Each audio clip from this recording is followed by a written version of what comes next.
6 vegetables, $0, and they're already sitting in your trash can right now. One of them can be ready to snip again in under a week. No soil, no bending, just a jar of water on your counter. By the end of this video, you'll know exactly which one wins and which ones are barely worth the jar.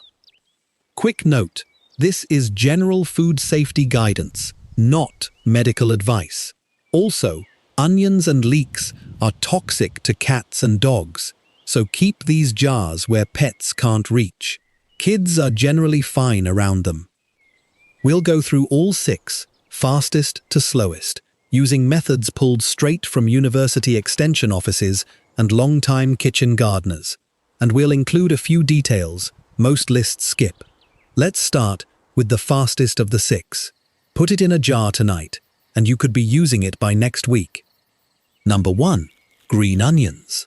Cut the white base, leave the roots attached, and drop it root side down into a small glass of water. All you need is 1 small jar, a sunny windowsill, and about 30 seconds to set it up. Here's why this works. University of California researchers clocked this. So did extension offices in Illinois and Michigan. All of them agree. New growth shows up in about 6 days. Once you start snipping just the green tops, this one keeps regrowing, cutting after cutting, for weeks. One home gardener told her extension office something simple. She'd kept the same jar going for weeks straight, calling it "no stopping yet." That's your fastest win of the night. There's something satisfying about watching it come back to life that fast. The next one takes patience. Skip 1 step, and it turns to mush in the jar. Number 2. Celery. Cut the base, leaving about 2 inches of stalk. Set it cut side up in a shallow bowl with about 1 inch of warm water.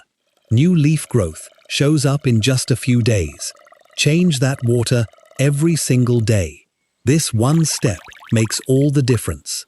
That's not just a gardening tip. Here's why this works. The USDA's own food safety guidance says bacteria in room temperature water can double in as little as 20 minutes. So extension offices are strict about it. Any sliminess or cloudy water means it's best to dump it and start clean. Do that, and celery's ready to move to soil in 2 to 3 weeks. Celery rewards patience. Romaine rewards almost none. Number 3. Romaine lettuce. It works the same way. Save the root end and set it in shallow water. New leaves push up from the center in 3 to 4 days. Just don't expect a full head again. This one gives you a handful of leaves for a quick salad, not a whole grocery store romaine. And that's true for more than just romaine. Here's something a lot of regrow guides leave out. University extension research is blunt about it. Home regrown scraps may not match what you buy at the store. Here's why this works. Cutting a plant stresses it, and stressed leaf tissue makes more of the bitter compounds. That's what gives some regrown greens their sharper taste. So think of these as the plant's second wind, not a replacement for your grocery list. Use them for a garnish or a quick stir-fry, and most days, that's plenty good. Maybe you already have a real garden bed going out back. This counter tray isn't here to replace that. It's for the days you don't feel like walking outside or bending down at all. We're at the halfway point of this list now. The next 2 behave a little differently than the first 3. They're worth slowing down for. Number 4. Bok choy. And it's the tortoise of this list. Set the base in a shallow dish, cut side up, and change the water daily. Roots show up in about a week. Once you see new green leaves in the center, that's your sign to move it to soil. A couple more months after that, you'll have a full head. Slow, but honest. No need to rush this one. Some things just take time. Number 5. Leeks, the quiet one on this list. Nobody expects them to work, and they do. Trim the stalk about 1 inch above the roots. Keep the roots wet, but the stem dry. Set it somewhere bright.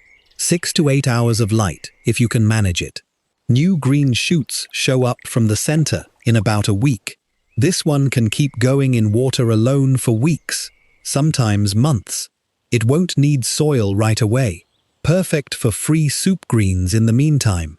Quick reminder, leeks are onions, cousin, so that same pet safety note from earlier applies here too. Better safe than sorry when it comes to the ones we love. Last one, and it's the one most folks throw away without a second thought. The core of the cabbage. Set it in a shallow dish with just enough water to cover the bottom. Cut side up. Change that water every day or two. Roots and new leaves show up in 3 to 7 days. If you see a little cloudiness in the water at first, don't panic. That's usually just from the cut end. But if it turns slimy or you catch a sour smell, that's different. Go ahead and start fresh. Say you spot a fuzzy spot on a firm base like this one. Some extension offices say cutting an inch around it is fine. But for our older viewers, we're going with the simplest rule. When in doubt, throw it out. The CDC notes older adults are more likely to get seriously sick from spoiled food. That's simply not worth the risk. A new start costs you nothing but a few days. So here's the answer you've been waiting for. Out of all 6, green onions win, hands down. Fastest roots, and the only one that just keeps regrowing, cutting after cutting. Celery and cabbage come next, ready for soil in 2 to 3 weeks. And romaine and leeks? They give you one good bonus round of greens, not a repeat harvest. Good for a garnish, not a grocery run. One more thing before we wrap up. You'll see channels claim you'll never buy vegetables again doing this. That's just not true, and no extension office backs it up either. This is bonus food from something you were about to throw away, not a replacement for your grocery list. Waste a little less, spend a little less. That's the honest win here. Tonight, before you toss your next green onion root, why not give it one more shot? Just drop it in a small jar of water on your windowsill. That's it. That's the whole first step. Grandmothers have been doing a version of this for generations. The National Dewey Museum counts more than 20 million victory gardens planted across the country during World War II. That's about 1 for every 7 Americans. Folks with no yard at all still found a way. Window boxes, watered by reaching straight out through the open glass. In some apartment buildings, neighbors even shared a rooftop plot together. Nothing wasted, nothing bought that didn't have to be. By next weekend, you could already have white roots reaching down that jar on your windowsill. There's a nice little thrill in watching that happen. Maybe you'd rather grow something from what's already in your kitchen than make another trip to the store. If that's you, you belong here. Tell me what state you're in and which of these 6 you're trying first. Grow a little more food, save a little money, and have some fun doing it. Happy gardening.